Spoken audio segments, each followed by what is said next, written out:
Okay. So hello guys. So for this video discussion, let's talk about non-current liabilities. So natapos na natin doon sa 2 parts ng video discussion natin yung current liabilities. So please refer na lang doon. Meron tayong part 1 and part 2 noon. So for this video discussion, non-current liabilities tayo. And yung non-current liabilities natin usually, okay, sa liabilities, obligations, 3 lang naman yung pinanggagalingan yan. Meron tayong notes payable, loans payable, and merong bonds payable. Kaya ano ba mga differences niyan? Simple lang. Huwag na nating pakomplikaduhin. Kapag notes payable dito, this is being supported by promissory note. Okay? Meron kang utang. Paano ka nagkaroon ng utang? Merong evidence. Anong evidence daw? Promissory note. Nagbigay ka daw ng promissory note to evidence na meron kang utang sa isang tao. Notes payable. Loans payable. Ano meron sa loans payable? Usually, payables pa rin yan. Long term pa rin yan. Non-current. Pag non-current, long term. Okay? Long term payable pa rin yan. But this is usually being issued by banks. Okay? Nangutang ka. Kanino? Kay bangko. Anong tawag daw doon? Loans payable yun usually. Okay tayo? Paano pag bonds payable, sir? Anong difference? Pag bonds payable tayo, dito, these are usually offered. Okay? This is usually being offered to public. Okay? Or it is being sold to many investors. Nangutang ka. Okay, ano yung inutang mo? Yung usually daw, binibenta na sa public. Or publicly na binibenta na. Or binibenta na sa maraming investor. Ano daw tawag doon sa utang mo na yon? Bonds payable daw tayo doon.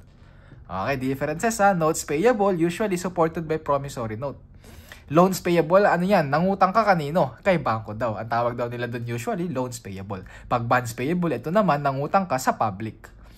Okay, or nangutang ka sa isang investor or sa isang investor na yung investor na yun nagpapautang na usually in public. Bonds payable na ang tawag doon.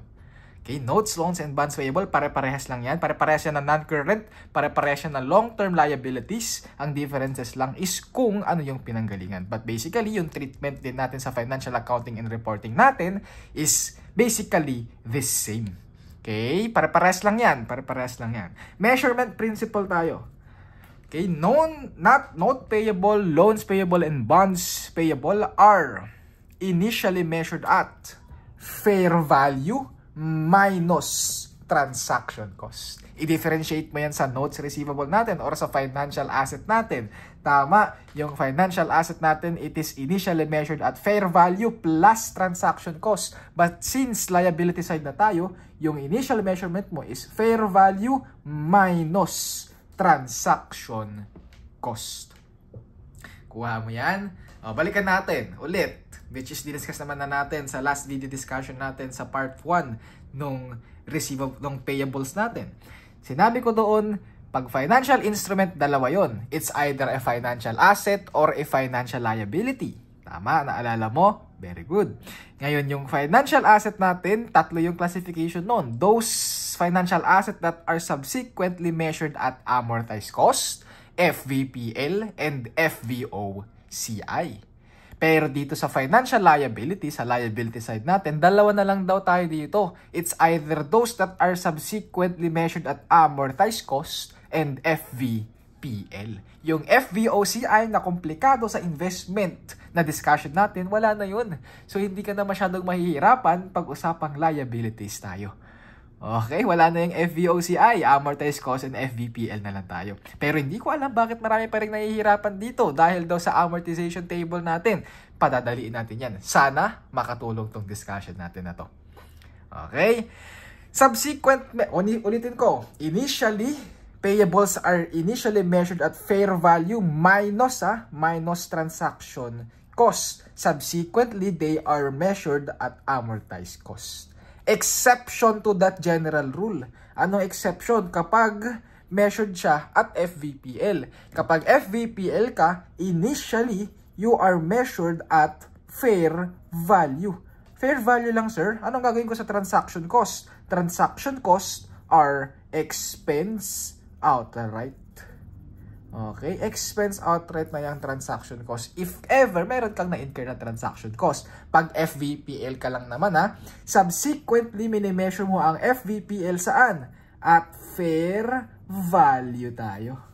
Okay, so hindi mo na siya i-amortize. Hahanapin mo lang yung fair value niya, tapos yun na yung subsequent measurement niya. Yun na yung balance niya at the end of the year. Meron naman tayong illustration dyan mamaya. Basta isipin mo na lang fair value yung ending balance. The same concept yan sa investment na topic natin, those that are subsequently measured at fair value rin.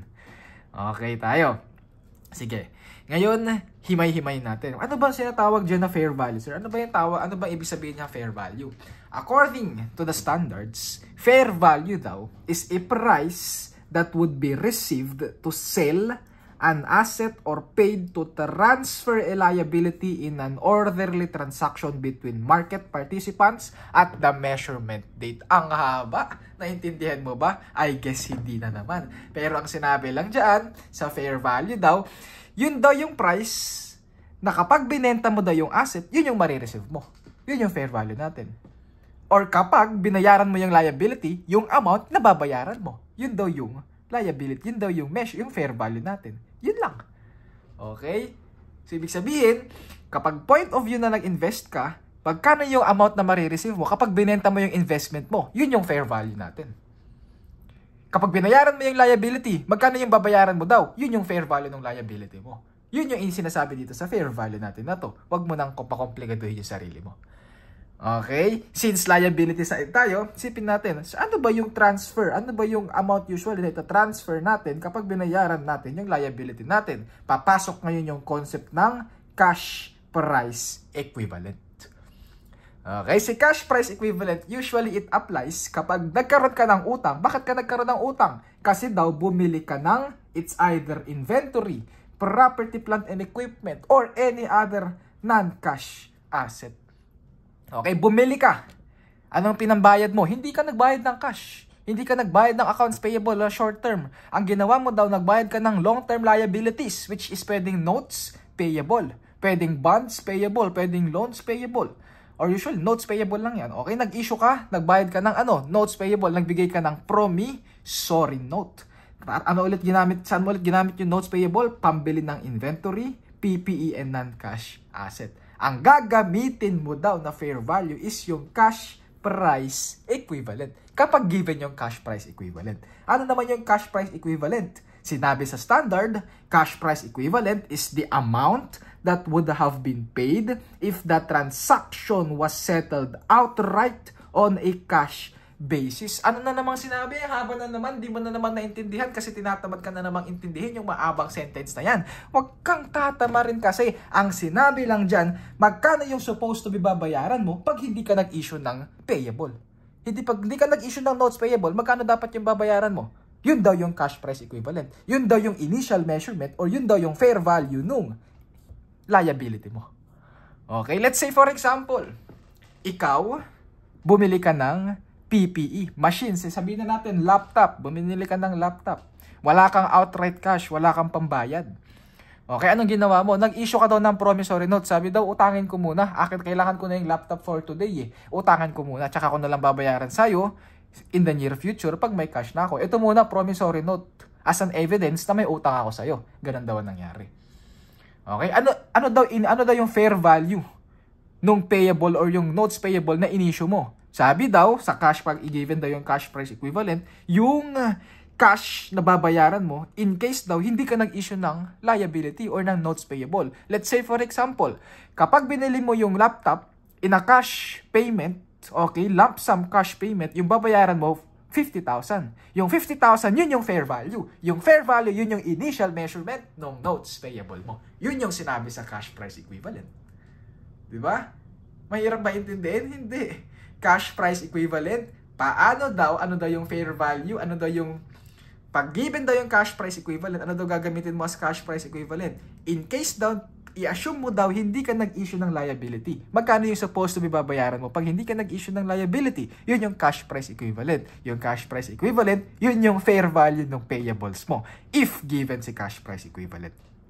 Okay? Usually, si cash price equivalent ulit, applicable lang yan kapag nag-issue ka ng liability in exchange dahil daw bumili ka ng pwedeng non-cash asset. Sir, paano pag hindi ako bumili? Wala, nangutang lang talaga ako. Ito, I just borrowed money. For example, nangutang lang talaga ako sa bangko. Ano entry mo dyan? Naka-receive ka ng cash. Debit ka ng cash, credit ka ng payable. Dito sa bumili ka ng PP, anong entry mo dyan? Debit ka ng equipment, credit ka ng payable. Dito, debit ka ng cash, credit ka ng payable kasi nga, nangutang ka lang. Usually, hindi ka naman bumili ng pera. Anong ginawa mo? Nangutang ka ng pera. Hindi given yung cash price equivalent natin.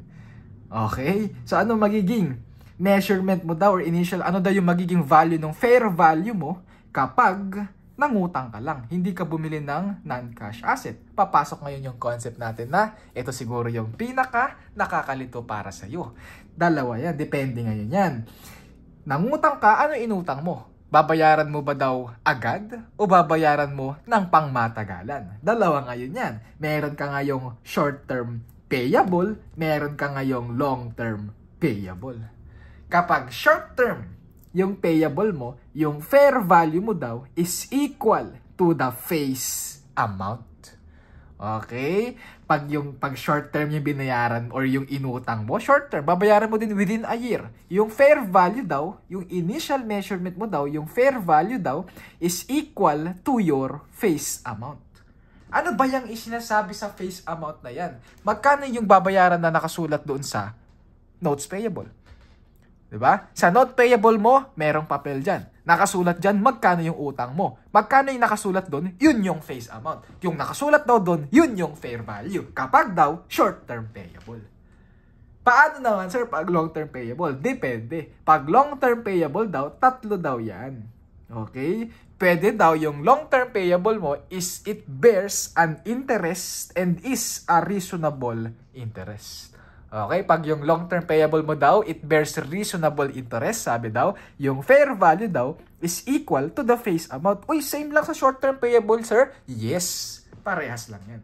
Kung magkano ulit yung nakasulat dun sa papel na sinasabi mong utang mo, yun yung fair value nung payable mo. Okay, yun yung fair value ng payable mo. Yung face amount. Yung face amount, yun yung nakasulat ulit doon sa papel. Nakasulat sa kontrata kung may kontrata. Paano, sir? Ano yung dalawa pa? Kapag daw long-term payable ka and it does not bear interest or non-interest bearing daw. Sabi daw, yung fair value daw natin is equal to the present value. Ayun. Magpe-present value na tayo ngayon dito. And sinasabi, yung present value daw natin is not equal to the face amount. Ano ibig sabihin nun, sir? Ibig sabihin, yung nakasulat sa papel, hindi yun yung present value. Kung hindi daw equal yung present value sa face amount, ano daw gagamitin mong fair value? Sabi daw, yung present value daw. Ignore mo muna yung face amount. Kuha natin yon. Kapag unreasonable interest, yung fair value daw natin is equal to the present value din daw. Uy, same lang yan, sir, sa non-interest bearing. Yes, same lang din yan. And kapag yung present value is hindi equal sa face amount, anong gagamitin mo ulit na fair value? Yung present value ulit tayo. Kuha mo yan. Sige Ngayon, siguro familiar ka na, may idea ka na kung paano tayo nag-amortize. Pero just to keep recap, okay? Ito yung rules natin ulit Balikan lang natin. Kapag tinanong, magkano yung initial measurement mo ng payable?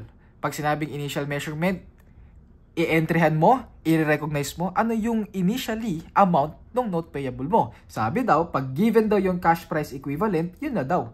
Cash price equivalent na daw tayo. Okay, usually si cash price equivalent ulit, given lang yan, or nagkakaroon lang ng cash price equivalent kapag bumili ka ng PPE or any other non-cash asset. Pero kapag yung liability mo is nanggaling dahil nangutang ka, hindi ka naman bumili, nangutang ka lang, kailangan mo talaga ng cash. Sabi daw, depende ngayon. Pag short-term payable daw, yung fair value mo daw is equal to the face amount. Ano ulit yung face amount? Rules to Ano ulit yung face amount? Yung nakasulat ulit sa papel. Long-term payable that it bears reasonable interest. Sabi daw, yung fair value daw is equal also to the face amount. Sir, ano ibig sabihin yung amortization expense na zero na yan? Kapag yung fair value is equal to the face amount, lagi mong tatandaan, your amortization expense is always equal to zero. Okay, so kapag short-term payable, which is yung face amount is equal to the fair value, yung amortization expense natin is always equal to 0 yan. Rules to ulit rules. Para mas mabilis mong mag-gets yung amortization table natin. Next, reasonable interest, long-term payable ulit, fair value is equal to face amount. O ano ulit yung rules natin? Pag fair value is equal to the face amount, amortization expense is equal to 0. Okay tayo? O kapag yung present value or yung fair value is equal to the present value, lagi mong tatandaan, meron kang amortization expense, kaya naka-check yan. Okay? Meron dapat amount yung amortization expense mo. Kuha mo rules lang, ulit yan. Mamaya sana, mas makatulong yung rules natin and mas mamaterialize mo pag nagsosolve tayo ng problems. Tandaan mo lang muna yung rules. Babalik-balikan natin yan once we solve each problems na prepare natin. Next, exception lang. Okay? Ito, exception. Yung general rule natin, si short-term payable and si long-term payable that it bears reasonable interest is always equal to the fair value, or yung fair value is always equal to the face amount. Okay? And there is no amortization expense, exception to that general rule. If meron daw transaction cost, anong transaction cost, sir? Ito, Okay? Pag meron daw minus transaction cost dyan, ang sabi daw, and or meron daw origination cost. And or meron din daw origination fee. Sabi daw, yung fair value is equal to the face amount also. But, yung fair o yung face amount is not equal na doon sa cash na marireceive mo. Okay? Kasi meron ng origination cost, origination fee, and transaction cost. Ano ba yan? Yeah, usually, binabawas na yan doon sa supposed to be amount na inutang mo. Okay, for example, okay, para mas materialize mo. For example, nangutang ka sa bangko. Loans payable tayo, nangutang tayo sa bangko. Magkano inutang mo? 1 million pesos. Yung 1 million pesos na yun, ang marireceive mo lang daw, 970,000. Bakit 970,000 lang daw? Meron daw transaction cost, origination cost, tapos origination fee. Binawas na daw doon. Okay, kasi ang gagawin mo lang, ikaw magbabayad nun 30,000. So instead na bayaran mo yung 30,000, ang sabi daw, huwag ka na magbayad. Ikaltas ko na lang doon sa amount na marireceive mo. Yun daw.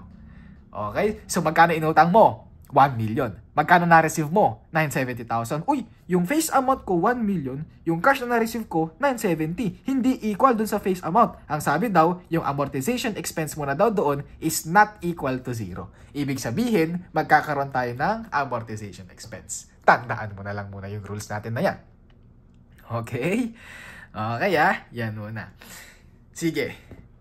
Ngayon, yung mga amortization expense natin, kapag mayroon tayong amortization expense, okay, usually it charges, charge yan sa account na tinatawag na discount or si premium.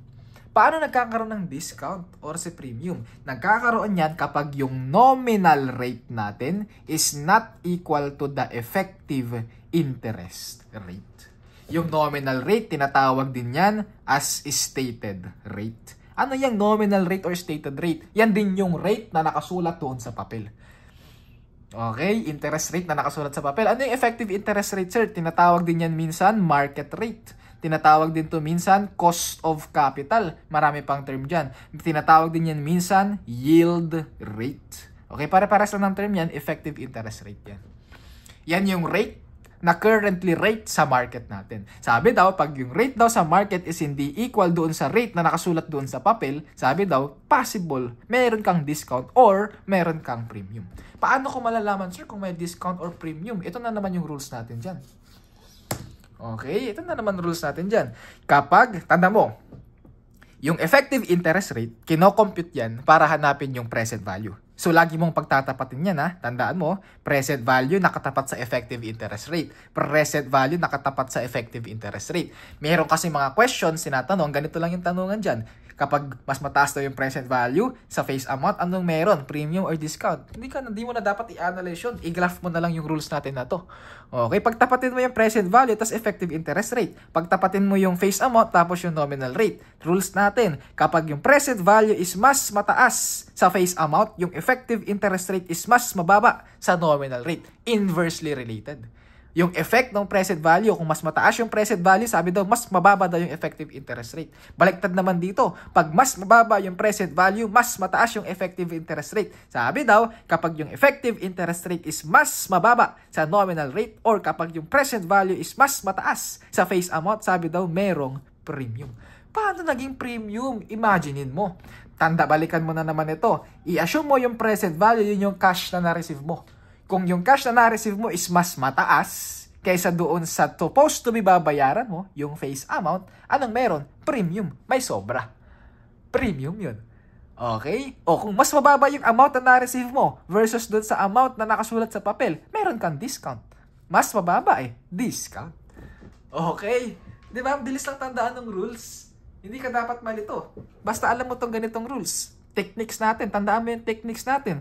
Pagtapatin mo si present value tapos effective interest rate. Pagtapatin mo yung face amount tapos nominal rate. Kasi yung nominal rate, ginagamit yan sa face amount. Yung effective interest rate, ginagamit sa pag-compute ng present value. Inversely related yan. Pag yung present value mas mataas sa face amount, mas mababa yung effective interest rate sa nominal rate. Okay tayo? Sige, tandaan mo yung mga rules natin ha. O, ito ulit-ulitin ko yung rules. Pag yung fair value is equal to the face amount, the amortization expense is always equal to 0. Exception to that general rule, kapag daw yung cash na na-receive ko is hindi equal dun sa face amount dito, sabi daw, meron daw amortization expense. Okay, amortization expense is not equal to 0. Pag yung fair value daw is equal to the present value, wherein yung present value syempre hindi equal sa face amount, sabi daw meron ding amortization expense. Okay, may difference ngayon yung face amount tapos present value kapag ganyan yung instances. Sabi daw, i-charge mo daw yan sa discount or sa premium. Ano ulit yung discount? Yung discount kapag mas mababa yung amount na na-receive mo, pag mas mababa yung present value kaysa sa face amount, merong discount. Pag mas mataas yung present value, pag mas mataas yung amount na na-receive mo, meron kang premium. Okay, tapos inversely related na lang yung effect ng rate versus dun sa amounts. Okay tayo dyan? Sige, daanan natin ngayon yung concept natin sa amortization. Dito marami daw nahihirapan sa amortization table. Ito lang yan, no? Amortization table, hindi ka dapat mahirapan dyan. Isipin mo na lang yung mnemonics natin. Okay, ano mnemonics natin dyan, sir? Ito lang yan, no? Da, ko, tin, mo, pre. Yan, dakutin mo, pre. Yan yung mnemonics natin dyan. Dakutin mo, pre. Da stands for date. Ko stands for collection. In stands for interest income. Amo stands for amortization. Pre stands for present value. Sir, bakit interest income? Yes, nasa point of view tayo ng receivable muna. Okay, meron tayong non-current receivable. Sir, paano naman natin? Gamitin mo lang yan sa payables. Pare-pares lang pa rin yan. Magkakaroon ka ng date, pero instead na collection, magiging payment. Instead na interest income, magiging interest expense. Okay? Instead na amortization, syempre dito, amortization pa rin. Tapos ito, present value pa rin. Okay? Yun pa rin yung mnemonics natin. Dakutin mo, pre, magkakaroon lang tayo ng konting variances. Instead na collection, payment, interest, instead na interest income, interest expense. Okay? Paano ulit nako-compute yung payment? Okay? Si payment, it's either B kapag installment payment or kapag lump sum payment. Parehas lang naman yan. Pero yung payment natin usually, ito yung interest payable. Yung interest payable, ang ginagamit natin na rate dyan, tatandaan mo na lang muna, nominal rate. Okay? Nominal rate times face amount. Uy, tama. Kasi nga, yung nominal rate ginagamit sa pag-compute ng face amount. Kaya, magkatabi yan. Magkatapat yan. Okay? O, nominal rate times face amount, makakompute mo yung nasa column natin na to. Yung interest expense natin dito, yan yung effective interest rate times sa present value. Yung present value na nandito sa amount natin na to. Yung amortization expense, ito yung payment minus interest expense, yan yung amortization expense natin. Okay tayo? Okay tayo ha? Sige. Nag-brown out lang guys. Ay nako. Ngayon, yan na yung rules natin ha. Yan muna yung rules natin. Ano pa ba? Ngayon, let's say for example, okay. Ano pa ba? Sige. Let's say for example, isa-isayin natin. Ito muna yung rules natin ha. Ito yung mnemonics natin. Okay. Dakutin mo pre. Okay. Date collection, interest income, amortization, and present value. Magkakaroon na ng variation kasi payables na yung pinag-uusapan. So instead na collection, payment na. Instead na interest income, interest expense na. Okay tayo? Sige ito pa, dagdagan natin yung rules natin para hindi ka nalilito. Usually, si payable, pwede mo siyang bayaran in a lump sum payment or in an installment payment. Pag sinabing lump sum payment, babayaran mo siya at the end of the maturity date. For example, nangutang ka for a period of 3 years, babayaran mo siya, yung buong principal, babayaran mo after 3 years. Pag installment, babayaran mo yung payment, yung payable mo in an installment basis. For example, 3 years, babayaran mo siya in 3 equal years. Yun yung installment. So, magkakaiba kasi ng rules yan. Okay? Kapag lump sum payment tayo, tapos short-term payables, yung inutang mo, yung collection mo, may amount yan. Okay? Pero yung collection mo is also equal, or yung payment mo pala, payment muna. Yung payment mo is, may amount yan. Yung payment mo is equal to dun sa interest income. Kaya ang mangyayari, yung amortization expense mo, 0. Uy, parang familiar yung rules na yan You know? If your fair value is equal to the face amount, your amortization expense is equal to 0. Short-term payable. Short-term payable. Oops, amortization, 0. Okay tayo dyan? Pag 0 yung amortization expense mo, 0 din yung magiging movement sa present value mo. Kasi ano ba yung ginagawa mo sa present value? Tama, ina-adjust mo yan sa amortization expense natin.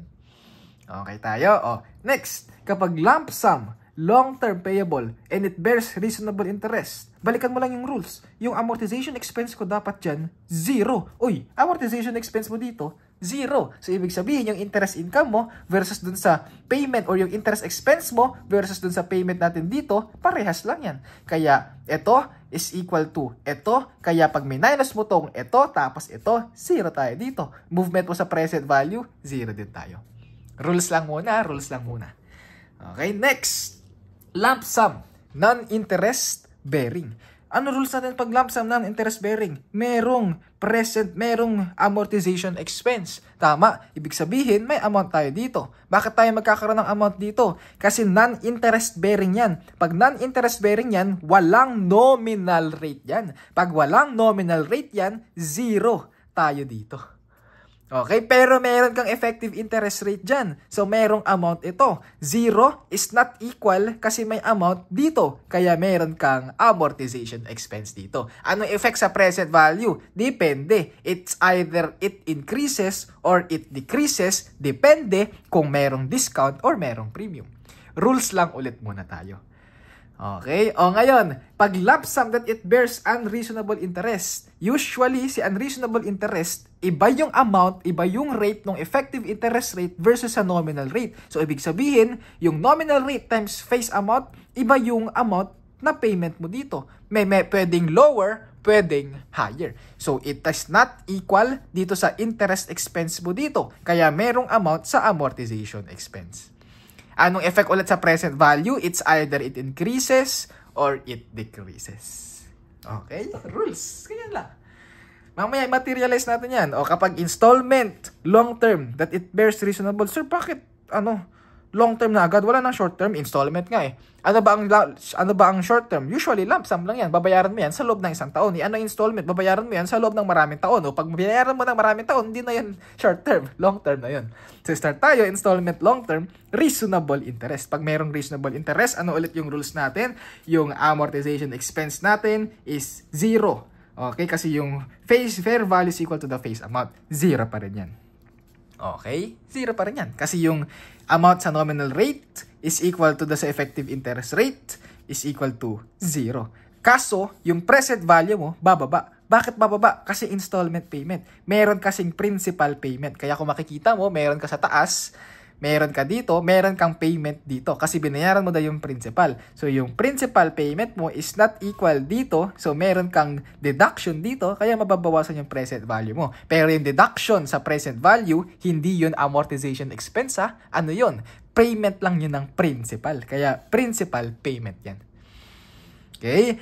Next, installment that that does not bear interest. So, non-interest bearing tayo. Meron ka pa ring payment dyan. Yearly kasi nga installment payment tayo. Pero yung nominal rate times yung face amount mo, 0. Kasi nga non-interest bearing. Wala daw interest rate na nakasulat dun sa papel. Pero meron yung effective interest rate. So, merong value dito yan. So, it is not equal to 0. Kaya merong amount sa amortization expense. Ano magiging effect sa present value? Bababa yan for sure. Sir, kanina tataas or bababa? Depende kung discount or premium. Bakit dito, sir, bababa? Kasi usually, mas mataas yung principal payment. Okay, may principal payment kasi. Tandaan mo na lang ha, pag installment, bababa lahat yan.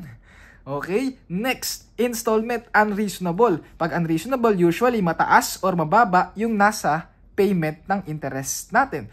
This not equal dun sa effective interest rate. So, meron kang amortization expense ulit. Pero yung effect sa present value, bababa ulit yan. Bakit? Kasi nga, installment payment. Babayaran yung principal payment. Babayaran yung principal natin. So, yan yung rules na i-apply natin once we answer every problems na prepare natin. Okay?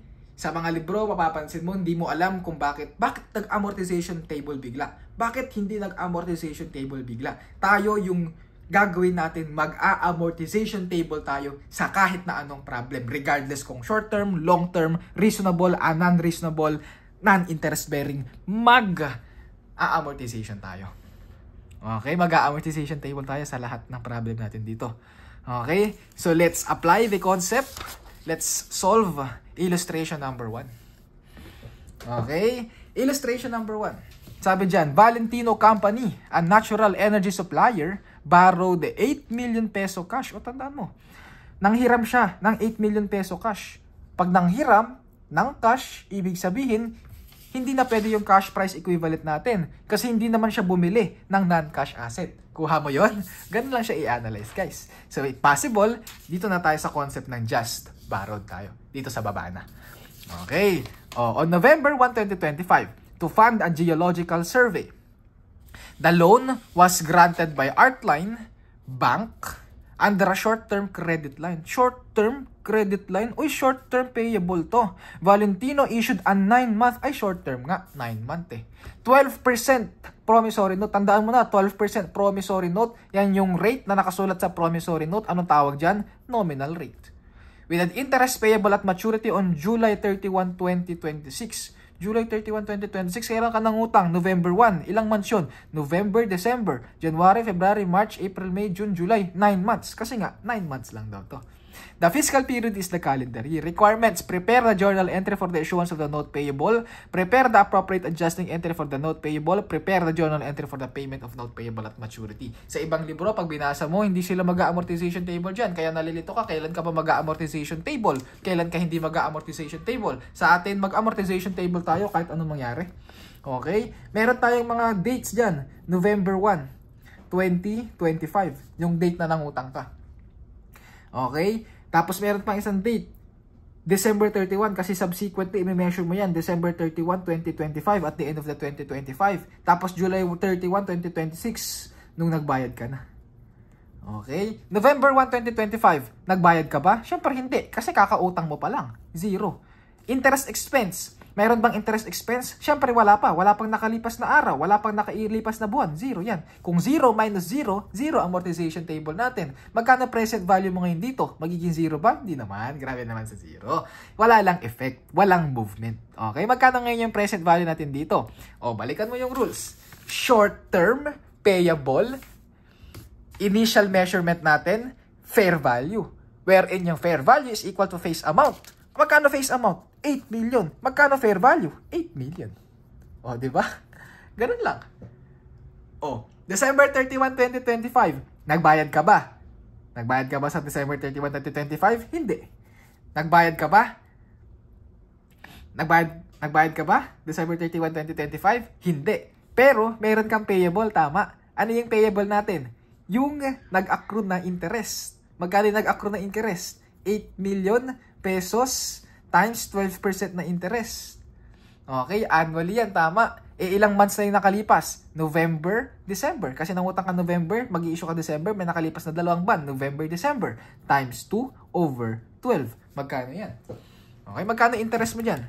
8 million Okay, 8 million times 12% times 2, divide it by 12. This is equal to 160,000. So dito, meron ka ng 160,000 na payable. Payable pa lang ha, hindi ka nagbayad. Payable pa lang.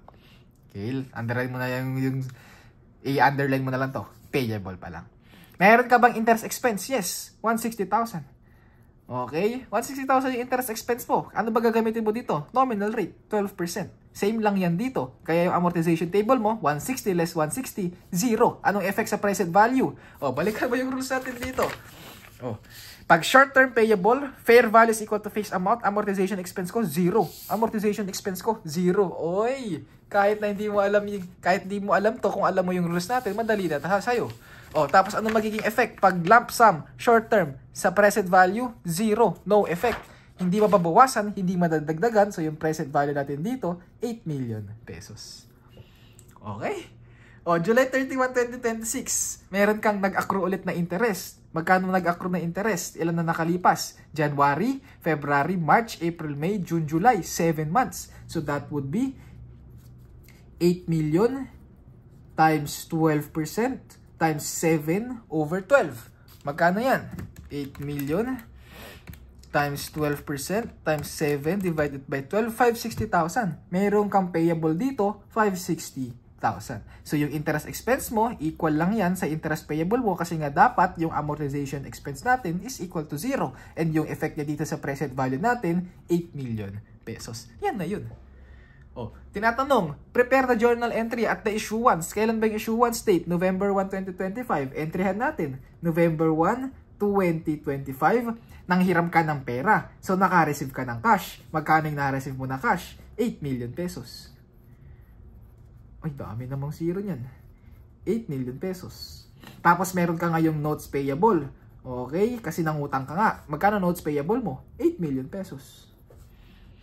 O, diba? Oh, December 31, subsequent measurement, 31, 20, 25. Mababago ba yung present value mo? Hindi, pero kailangan mong mag-accrue ng interest kasi time value of money. Meron ka ngayong interest expense. Magkano interest expense mo sa amortization table? Pasok ngayon dito. Interest expense ko, 160,000. Recognize mo, 160,000. Meron ka bang interest payable? Yes, ito, payable. Magkano? 160,000. Recognize mo dito. Interest payable, credit, 160,000. Oh, yan ang entry mo sa December 31, 2025. O, July 31, 2026. July 31, 2026. Tama, meron ka na namang interest payable, tas interest expense. So, debit ka ulit. Interest expense, 560,000. Pasok ka lang sa amortization table. Credit ka ng interest payable. Magkano tayo dito? 560,000. Okay, tapos sabi, diba? Binayaran mo daw. Binayaran mo daw yung liability mo by July 31, 2026 kasi nag-mature na daw. So, July 31, 2026, meron kang additional entry dito. Paano yon? Magbabayad ka ngayon. So, aalisin mo na yung notes payable mo. Okay, magbabayad ka ng notes payable. I-debit mo na. Magbabayad ka ng cash. Magkano binayaran mong cash? Magkano ba yung payable mo? 8 million. Tapos, magbabayad ka ng interest. Magkano na yung total interest mo? Ito, 160 plus 560,000, 160 plus 560, 720,000. Nagbayad ka ng 8,720,000. I-recognize mo ngayon notes payable mo, tapos magde-recognize ka ng interest payable dito. Magkano to? 720,000. Notes payable mo, 8 million pesos. Oh, di ba? Basic. Napakadali. Oh. Kung nalagyan mo ng T-account yan, singit ko lang dito. T-account tayo. Meron kang interest payable, meron kang notes payable. O, nag-recognize ka ng notes payable dito, 8 million. Interest payable mo, magkano? Nag-recognize ka ng 160,000, tapos 560,000, tapos binayaran mo lahat yan, 720,000. So, magkano interest payable mo na? 0. Okay, tapos ito, binayaran mo din yan, 8 million na. Ito yan na binayaran mo dito, magkano na to? 0. Basic. Illustration number 1. Nag-amortization table lang tayo kahit short-term payable man yan. Pero at least sa amortization table, kaya mo nang entryhan lahat ng entry. Okay, illustration number 2. Medyo maproseso lang ha, yes. Pero syempre, I do not recommend na gawin mo yung method ko kasi nga ma-process yung method ko. Kung meron kang mas madaling method, go with it. Okay, itong discussion kasi na to, I've made this discussion intendedly. Okay, for those persons na hindi or nahihirapan usually sa amortization table. Nahihirapan sa liabilities, sa receivables dahil sa amortization expense na yan. Okay, so dito pinadadali ko lang kung paano yung amortization table natin para hindi na nalilito. Okay, pag na-master mo na to, go with it. Doon ka na sa shortcut method natin. Nagti-T account ka na lang, nag-i-entry ka na lang, diretso na sa calculator ka na lang. Okay, ulitin ko, this discussion is intended purposely, okay, para dun sa mga tao na nalilito sa amortization natin. Let's move on. Illustration number 2. On October 1, 2025, Camra Company issued a 2-year, 12% 1 million note payable in exchange for a piece of land. Oy, 2-year. Lagay mo na, long term. Uy, 12% ay merong nominal rate. So, pwedeng it bears reasonable or babalikan mo yung rules natin dito, mamimili ka na lang, long-term payable. Merong interest, so it's either si letter A or si letter C na lang. Okay? O, sinabi, principal is due on October 1, 2027 but interest is due annually. Ay, hindi binigay yung effective interest rate. So, ang assumption mo dito, nandito ka na, reasonable interest. Wherein yung rules ulit natin, fair value is equal to the face amount and yung amortization expense natin is equal to 0. Okay? So, kung gagawa ka ng amortization table dito, anong dates natin? On October 1, nangutang ka. 2025. Okay? December 31, 2025, subsequent measurement natin.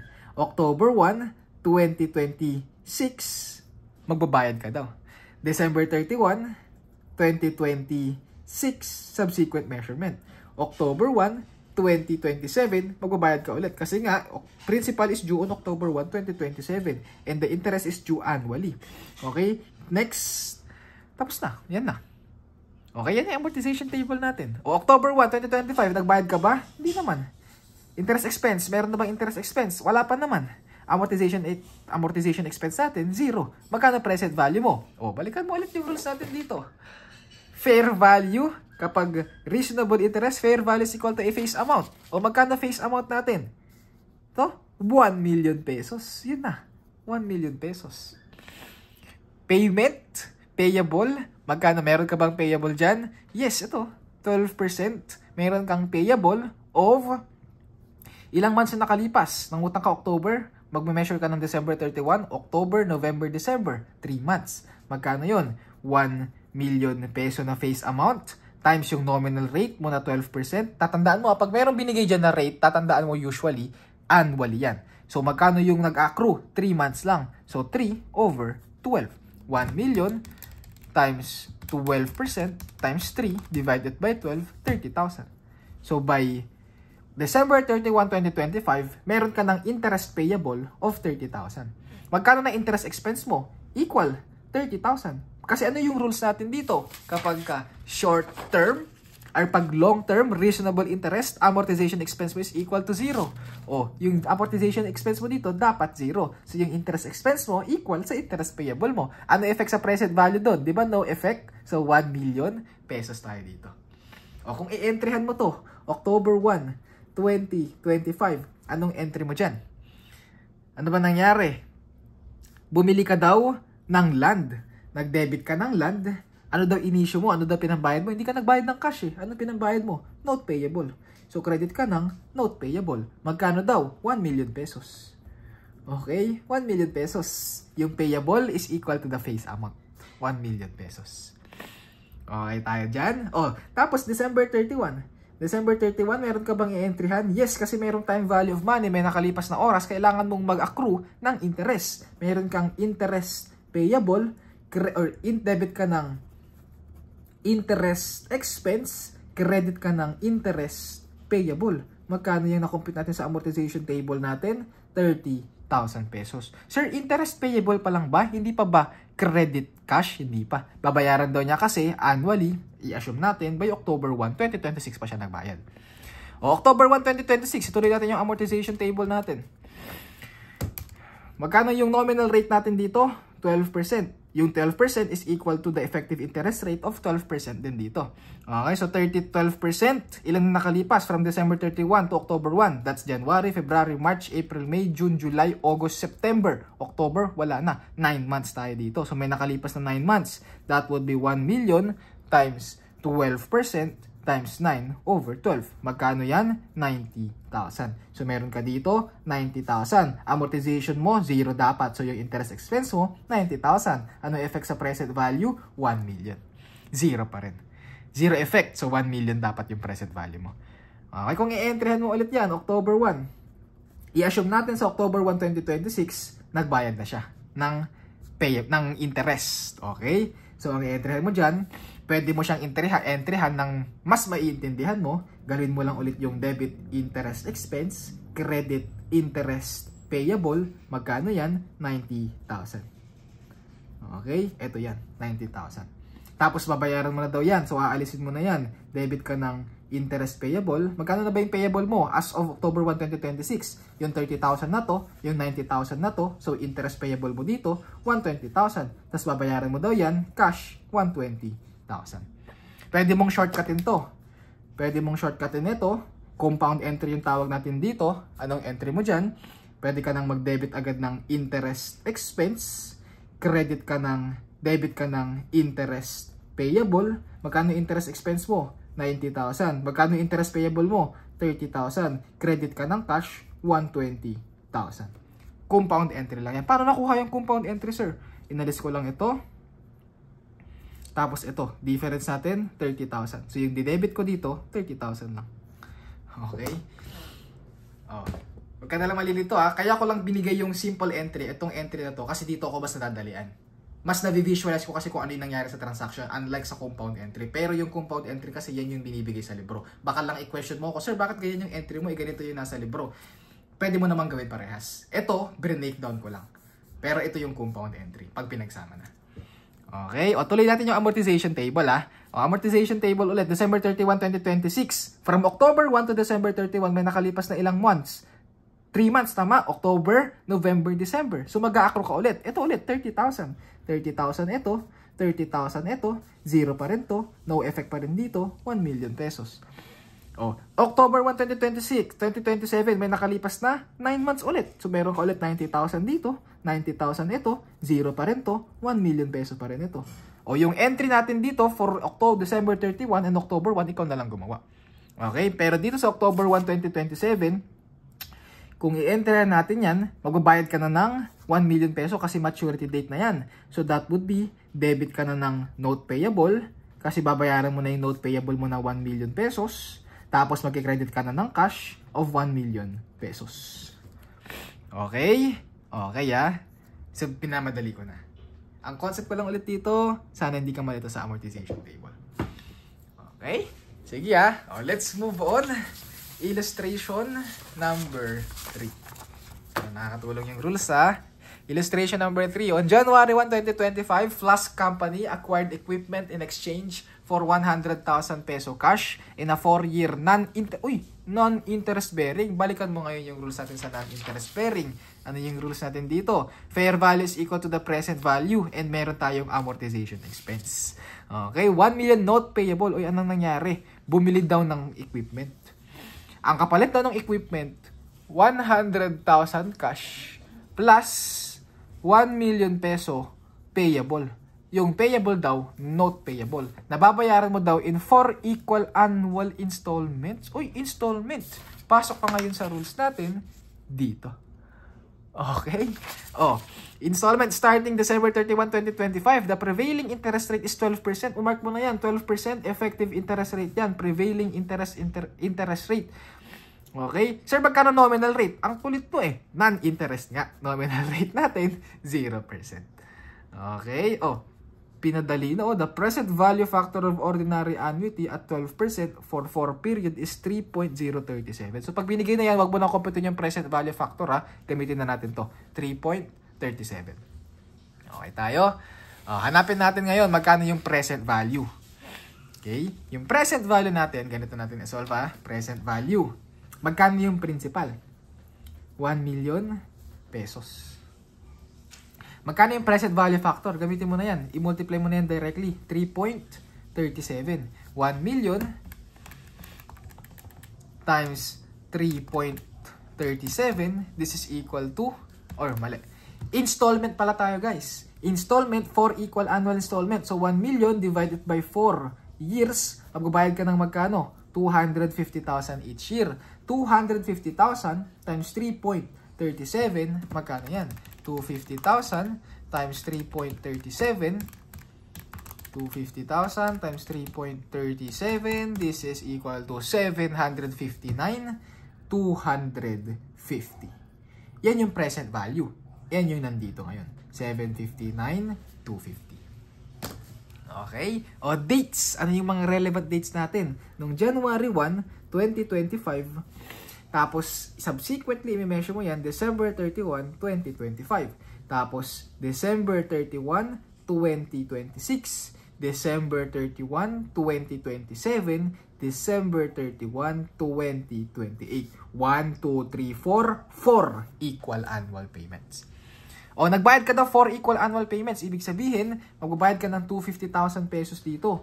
250,000, 250,000, 250,000 each year. Interest expense or interest payable mo ulit, 0%.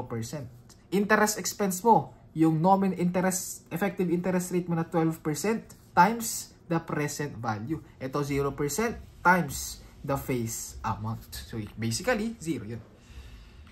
Okay tayo. O magkano interest expense natin? 759,250 times 12%. This is 91,110. 91,110. 91,110, rules natin ulit. I-less mo lang yung payment dun sa 91,110 para makompute natin yung amortization dito. So that would be 250,000 less 91,110 is equal to 158,890. Okay, tapos i-less mo yan. 759,250 less 158,890. This is equal to 603,60. Sir, bakit kung less? Balikan mo yung rules natin dito. Oh, installment, non-interest bearing. Yung interest payable natin is 0. It is not equal dun sa effective interest rate natin or dun sa interest expense natin. Kaya meron kang amortization expense. Pero anong effect ulit dito? Babawas yan. Bakit? Kasi nga magbabayad ka ng principal payment. Magkano yung principal payment mo dito? 250,000. Okay, o balikan natin ngayon. O tuloy-tuloy natin. Okay, December 31, 2026, present value ulit times the effective interest rate, 603,60 times 12%. This is equal to 72,043. Okay, 72,043 less 250,000. Meron ka ditong adjustment of 177,957. Ililess mo yan dito kasi nga kailangan magbawas yung present value mo. 600,360. This is equal to 422,403.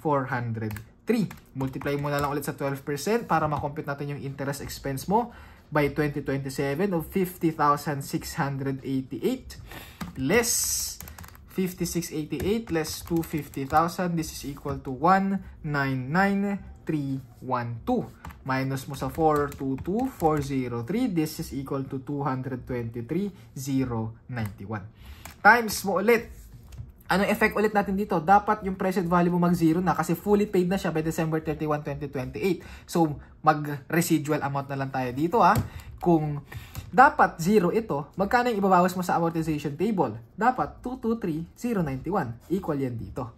Kung 223,091 ito, magkano yung interest expense mo dito? Siyempre, yung difference nung payment, tapos yung difference nito. That would be 250,000 less 223,091, 26,909. Okay, nag-residual amount na lang tayo para equal tayo sa 0 ah. Okay, para equal yung 0. Okay tayo dyan. Okay, kung i-entryhan mo yan, January 1, 2025, bumili ka ng equipment. So, debit ka ng equipment. Credit ka na or debit credit ka ng cash. Magkano binayaran mo na cash? Tama, nagbayad ka ng 100,000 na cash. Credit ka ng cash of 100,000. Tapos nag-issue ka ng notes payable. Magkano notes payable mo? 1 million peso. Sir, 1 million peso ba gagamitin ko dyan? Yes, 1 million peso. Bakit sir? Hindi ba 759,250? Hindi. Yung notes payable na i-recognize mo pa rin, 1 million peso. Yung face amount pa rin. Okay tayo? Yung difference natin dito, 1 million pesos less 759,250. na present value, 247.50. Yan yung difference, tama? Ano ulit yung rules natin dito? Pag merong difference, saan mo ipapasok? Sa discount or sa premium? Ano yung present value mo? Mas mababa. Kung mas mababa yung present value natin dito, mas mababa yung present value, meron kang discount. Kung meron kang discount, papasok mo yan saan? Sa discount. Debit ka ng discount. Magkano discount mo? 247.50. Magkano ngayon yung value ng equipment mo? Yun yung difference ngayon. Which is, eto, 759,250 plus yung cash na binayaran mo, 100,000. This is equal to 859,250. Okay. Dali lang, no? Medyo malilito ka lang sa umpisa, pero madali lang talaga to. Walang kahirap-hirap. December 31, 2025. Debit ka ngayon ng notes payable kasi magbabayad ka, tama? Debit ka ng note payable. Magkano yung binayaran mo sa note payable mo? 250,000. Magkakaroon ka ng interest expense kasi mayroong time value of money. Magkano yung interest expense mo? 91,110. Tapos magkikredit ka ng cash. Magkano ba yung binayaran mo dyan? 250,000 lang. Ito lang binayaran mo, 250,000. Sir, meron pang difference na 91,110. Saan papasok yung 91,110? I-recognize mo ngayon yung discount dito. Credit ka ng discount, 91,110. O, December 31, 2026. 2026, same entry pa rin yan. Shortcutin ko na lang yung mga words. Note payable, interest expense, credit cash, credit discount. Magkano yung net payable na binayaran mo? 250,000 yan annually. So, debit ka ng note payable 250,000, credit ka ng cash 250,000. Magkano yung interest expense mo? Pasok ka lang sa amortization table, 72,043. Yung credit mo sa dinebit mo sa interest expense, yun din yung i-credit mo sa discount natin, 72,043. Okay? O 2027, same entry lang yan. 2027, debit ka ng notes payable, dito na lang. 2027, debit ka ng notes payable, 250,000 ulit yan. I-debit ka ng interest expense. Magkano yung interest expense mo ng 2027? 56,88. Credit ka ng cash, 250,000 yung binayaran mo. Credit ka ng discount, 72,043. 2028, magkano 2028? Same entry lang ulit yan. 2028, debit ka ng notes payable. Magkano binayaran mo sa notes payable? 250,000. Debit ka ng interest expense, 56,88. Credit ka ng cash, 250,000. Credit ka ng discount, 56,88. Okay. 2028 na pala tayo. 2028, so magkano to? 26,909. 26,909. Okay. Nalito na naman. Nag-brown out na naman. So, kung gagawan mo yan ng T-account, guys, ibuha lang ako ng extra paper dito.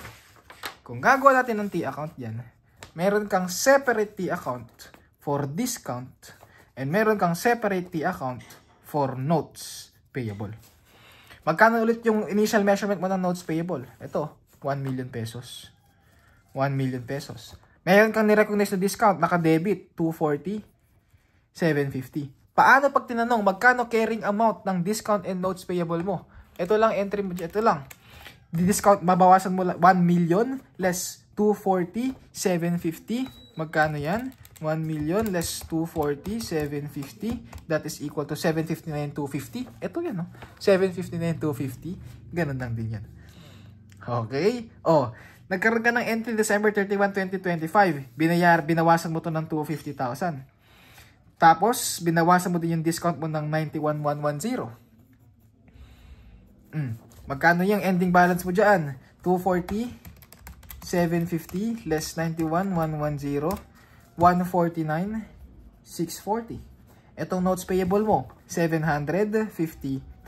Pag tinanong, magkano carrying amount ng notes and discount payable mo? Magkano carrying amount ng notes payable mo? 750,000 less 149,640. That's 600,360. Ayun no, 600,360. So pag nag-amortization table ka, masasagutan mo na lahat ng question. Pag tinanong, magkano carrying amount ng notes payable ko? Ito na yan, sa present value. Pag tinanong, magkano amortization expense ko? Ito na yan. Ito na yan. 91,110. Okay? Okay. Oh, gawin natin, tuloy-tuloy natin hanggang 2027 ha. 2026, nagkaroon ka ng discount credit 72,043. Tapos nagbayad ka ulit dito sa notes payable mo ng 250,000. Ito yan, 250, 72,043. So magkano na ending balance mo ng discount?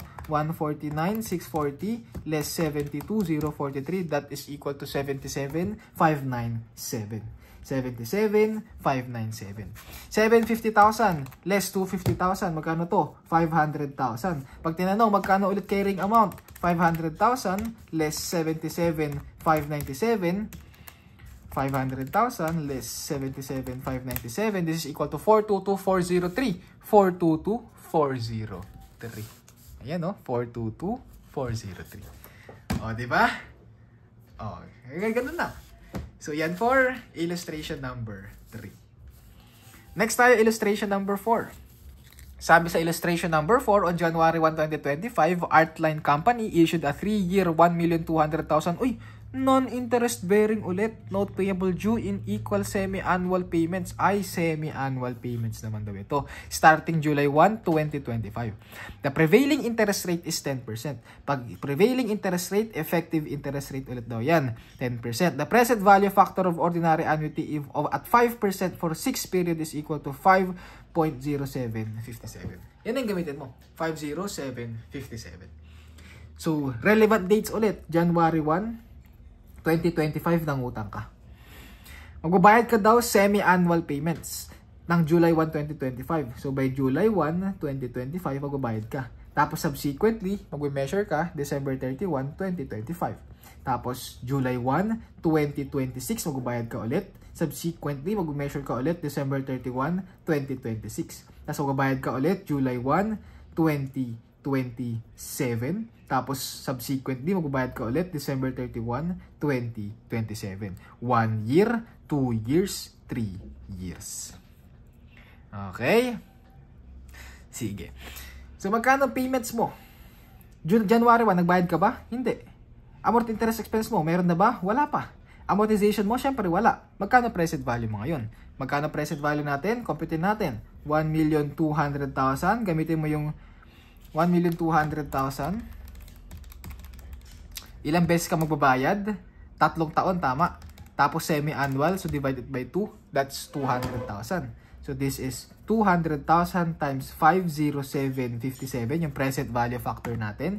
200,000 times 50757. 200,000 times 5.0757. This is equal to 1,015,140. Okay? Yan yung present value mo. 1,015,140. Ngayon, payment. Nagbayad ka ba? Nagbayad ka ba? Yes! Magkano binayaran mo? 200,000. 200,000 each semi-annual payment. So, magbabayad ka dito 200,000 each payment. Meron bang interest payable? 0. Bakit? Non-interest bearing nga kasi. 0%. Interest expense mo, magkano? 5%. Bakit 5%, sir? 10% yan ah. 10%, kaso semi-annual, so divide mo ng 2, 10% divide 2, 5% gagamitin natin. Okay? Magkano ngayon to? Tama, interest expense mo is equal to the present value times the effective interest rate. So that's 1,015,140 times 0.05. This is equal to 5757. 5757 less 200,000 is equal to 149,243. Anong gagawin mo dyan? Less mo sa 1,015,140. This is equal to 865,897. Ano yung rules ulit natin? Pag non-interest tapos installment, bababa yung present value mo. Okay? O, balikan gawin na natin ulit yung susunod. 865,897 times 0.05. This is equal to 43,295. 43,295 less 200,000. This is equal to 156,705. 156,075 kasi kailangan natin ibaba ito. So, let's 865,897 709,192. Balikan mo lang ulit. Repeat the process times 0.5% para makompute natin yung interest expense. 35,459. 460 na lang. 35,460 less 200,000. This is equal to 164,540 times or less 709,192. This is equal to 544,652. Bumaba ulit. 544,652 times 0.05. This is equal to 27,232.6 less 200,000 or shortcut natin to 233. Okay, 27,233 less 200,000. This is equal to 172,767 less 544,652. This is equal to 371,885. Okay, 371,885 times 5% ulit.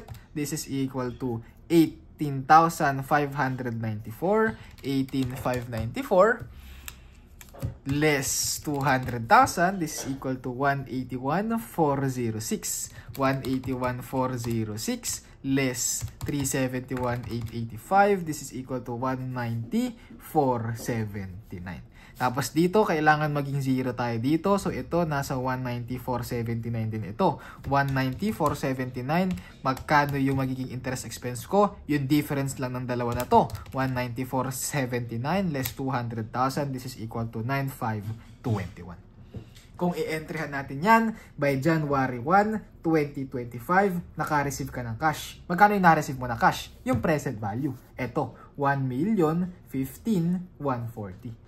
Tapos magkikredit ka ng notes payable. Magkano yung notes payable mo? Yung face amount pa rin, 1,200,000.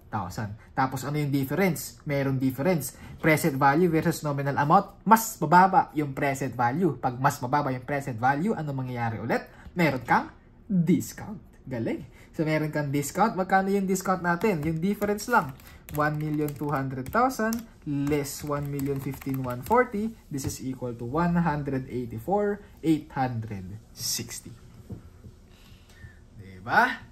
O, tignan mo. Ano ulit yung rules natin kanina dito? Rules. Kapag mas mababa yung present value, mas meron kang discount. Pag mayroon kang discount, mas mataas yung effective interest rate. Magkano effective interest rate? 5%. Magkano nominal rate? 0%. Ano mas mataas? Effective interest rate. Kaya merong discount. Diba? Oh, next. December 31, 2025. December 31, 2025.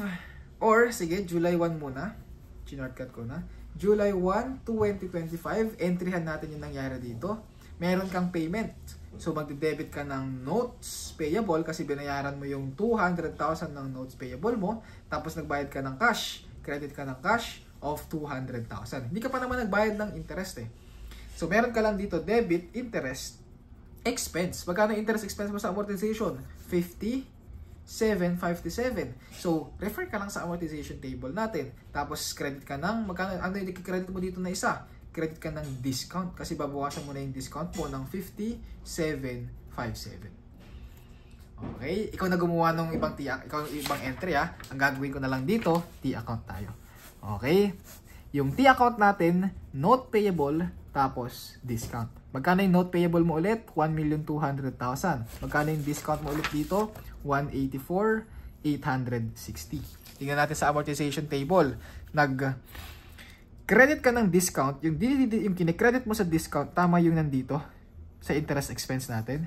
So, kung i-credit mo lahat yan, 50,757, 43,295, 35,460, 27,233, 18,594, tapos 9,521, magkano yan? 184,860 less 57,57 less 43,295 less 35,460 less 27,233 less 18,594 less 9,521. This is equal to 0. Tapos ito, tama, nagbayad ka ng 200,000 semi-annually. So 200,000, 200,000, 200,000, 200,000, 200,000, 200,000. This is equal to 0. So by the end of December 31, 2027, tama, 0 na yung present value ng notes payable mo, same sa T account, magsi-0 din yan. Okay tayo? Okay, so yan muna for illustration number 4. Let's cut the video discussion kasi ilang beses na mag-brown out. Sana may natutunan ka. Let's continue this in another video discussion. Yung next nating illustration. Yun muna. God bless and ciao.